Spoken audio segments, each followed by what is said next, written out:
ଆପଣ ସମସ୍ତେ କେମିତି ଅଛନ୍ତି? ଆଇ ଆପଣ ସମସ୍ତେ ଭଲରେ ଥିବେ ଆଉ ମୁଁ ବି ଭଲରେ ଅଛି। ଆଉ ଏଇଟା ଫିଫ୍ଥ ବ୍ଲଗ୍ ମୋର ହେବ ବୋଧେ। ଏଇଟା ବି 7 ବର୍ଷ ହେଉଛି। ମୁଁ ଏବେ କରିବାର କିଛି ମାନେ ନଥିଲା, ଆଇଡ଼ିଆ ନଥିଲା କିଛି କରିବାର। ଆଉ ତ ବାହାରିଲା ଗୋଟେ କରିଦେବା ଯାଇକି। ଆଜି ତ ସଣ୍ଡେ ଅଛି, କିଛି ତ କାମ ନାହିଁ, କରିଦେବା ଗୋଟେ ବ୍ଲଗ୍ ଆଉ। ସେଇଥିପାଇଁ ଆସିଲି ଛାତ ଉପରକୁ। ଭଲ ପାଗ ବି ଦେଇଛି ଏବେ, ଦେଖିଦିଅନ୍ତୁ। ଆଉ ଗୋଟେ ଜିନିଷ ଦେଖନ୍ତୁ, ସେଠି ଯିଏ ସେ କାହାର ବ୍ଲଗିଂ ମାନେ ଇନଷ୍ଟା ଭିଡ଼ିଓ କରୁଛନ୍ତି।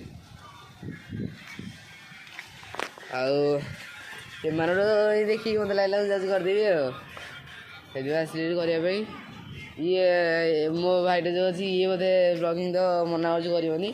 ଏବେ ବୋଧେ ଇନଷ୍ଟା ଭିଡ଼ିଓ ନା କରୁଛି କି ମୁଁ ଦେଖେଇଦେବି କି ଓଇ ଇଏ ସାନ ଭାଇ ଏଇଟିଏ।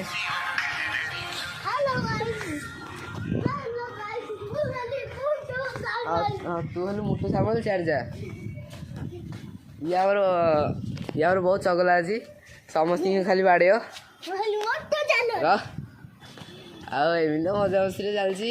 ଆଙ୍କ ପାଇଁ ଘର ଖୋଜା ହେଉଛି, ବାସ୍ ଘରଟା ମିଳୁନି। ବହୁତ କଷ୍ଟ ହେଉଛି, ମାନେ ବହୁତ ଟୁ ଲେଟ୍ ମରା ହେଉଛି। ଯାହାହେଲେ 5,500ରୁ ମାନେ ବେଶୀ ହେଉଛି ନା କମ୍ ମିଳୁନି। ଏମାନେ 5,500ରୁ କମ୍ ଦରକାର ଅଛି ଘର। ଟ୍ରାଏ କରୁଛୁ ଘର ଖୋଜିବାକୁ, ମିଳିବ ଯଦି ଭଲ କଥା, ନହେଲେ ଆଉ ଦେଖିବା ଆଉ।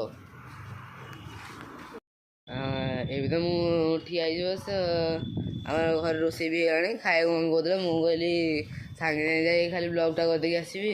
କହିଲି ସାଙ୍ଗେ ସାଙ୍ଗେ ଆସିବୁ, କାହିଁକିନା ଖାଇବାକୁ ହେଇଗଲାଣି ନା, ଭୋକ ବି ମୋତେ ବହୁତ ଜୋର ଲାଗିଲାଣି। ସେଥିପାଇଁ ଆଇଛୁ ଖାଲି ଛୋଟିଆ ବ୍ଲଗ୍ଟେ କରିଦେଇକି ଯିବି ଖାଇକି। ପୁଣି ଯଦି ଘଣ୍ଟେ 1.5 ଘଣ୍ଟା ପଢ଼ିବୁ, ତାପରେ ଯଦି ହେବ ପୁଣି ବ୍ଲଗ୍ କରିବି, ନହେଲେ ନାହିଁ ଖାଇବି ଶୋଇବି। ଆଉ କିଛି କାମ ନାହିଁ। ସନ୍ଧ୍ୟାବେଳକୁ ବ୍ଲଗ୍ କରିବି, ସନ୍ଧ୍ୟାବେଳକୁ ଆମର କୋଚିଂ ବି ନାହିଁ। ସନ୍ଧ୍ୟାବେଳକୁ ପୁଣି ଥରେ ଭିଡ଼ିଓ କରିବି। ଆପଣଙ୍କ ପାଇଁ ଏସବୁ ଭିଡ଼ିଓ କରୁଛି। ଆପଣମାନେ ମୋତେ ବହୁତ ଭଲ ପାଇବା ଦିଅନ୍ତୁ। ଆଉ ସବସ୍କ୍ରାଇବ୍, ସେୟାର, ଲାଇକ୍ ତ ଭରିପୂର୍ଣ୍ଣ କରନ୍ତୁ।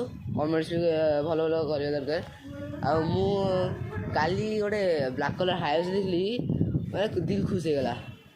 କେବେ ବହୁତ ପାଖରୁ ହାଇୱେଜ୍ କେବେ ଦେଖିନଥିଲି। ଫାର୍ଷ୍ଟ ଟାଇମ୍ ସେଇ ଥରଟା ହାଇୱେଜ୍ ଦେଖିଲି ପୁରା ପାଖରୁ, ଡବଲ୍ ସାଇଲେନ୍ସର୍। ଯେତେବେଳେ ଷ୍ଟାର୍ଟ କଲା, ଛାତି ଆଗ ମାନେ ଥରେଇ ଦେଲା ମୋର। ତାପରେ ଯଦି ଆକ୍ସିଲେଟ୍ ଦେଲା, ମାନେ ଧୂଆଁ ବାହାରଗଲା ଖାଲି ମାନେ ସାଇଲେନ୍ସରୁ ଖାଲି ଧୂଆଁ ବାହାରଗଲା ଏକ୍ଜଷ୍ଟରୁ। ଭଲ ମାନେ ଏସିର ନା କେଉଁଥିରୁ ଗୋଟେ ଭଲ ଏକ୍ଜଷ୍ଟ ଲଗାଇ ଦେଇଛି। ଏସି କମ୍ପାନୀର ବୋଧେ ଏକ୍ଜଷ୍ଟଟା ଭଲ ସାଉଣ୍ଡ କରୁଥିଲା। ତା ସହିତ ହାଇୱେଜ୍ ସହିତ ଗୋଟେ ZX6R ବି ଅଛି। ତା ସହିତ ZX6R, ହଁ ZX6R ବି ପାଖରୁ ଦେଖିଛି। ZX6R ଥରେ ବାହାରିଥିଲା ଦେଖିଛି। ବାକି ରହିଲେ 900, ମୁଁ ସବୁ ବାଇକ୍ H2 ପଛଆଡ଼େ ଦେଖିଛି। 900 ଦେଖିଛି ପାଖରୁ, ହାଇୱେଜ୍ ଦେଖିଛି। 10R ପାଖରୁ ଦେଖିନି, 6Rଟା ଦେଖିଛି। ଏତିକି ବାଇକ୍ ବାସ୍ ଦେଖିଛି। ଆଉ ଏକ୍ସଟ୍ରା 1000 ମୋର ଫେଭରେଟ୍ ବାଇକ୍ ହେଲା 1000 ବାସ୍ ଦେଖିନି ଆଉ। କାଲି ମୋତେ ପୁରୀରେ ମାନେ ଲଢ଼େଇ ହେଉଥିଲା। ନାଭିଆର ଗାଇଥିଲେ, ଏପଟୁ ପୁଣି ଭୁବନେଶ୍ୱରରୁ 5ଟା ଜେଟ୍ ଯାଇଥିଲା, ଫାଇଟର୍ ଜେଟ୍ର। ଏଇଠୁ ପାଖରେ ଗୋଟେ ଏମିତି ବୁଲିକି 3ଟା ଗଲା, ଆଉ ଗୋଟେ ଏମିତି 2ଟା ଗଲେ। ଦେଖିଲି ସାଉଣ୍ଡ ମାନେ ଅଲଗା ପ୍ରକାର ସାଉଣ୍ଡ ହେଉଥାଏ। ମାନେ ଆକାଶ ପୁରା କମ୍ପେଇ ଦେଉଥାଏ ସାଉଣ୍ଡରେ, ଅଲଗା ପ୍ରକାର ସାଉଣ୍ଡ ହେଉଥାଏ। କହିବାକୁ ନାହିଁ। ସେଥିପାଇଁ ଆପଣମାନେ ମୋତେ ବିଦାୟ ଦିଅନ୍ତୁ। ନେକ୍ସଟ ବ୍ଲଗ୍ରେ ଦେଖାହେବା। ସେ ପର୍ଯ୍ୟନ୍ତ ରହିଲି, ବାଏ ବାଏ।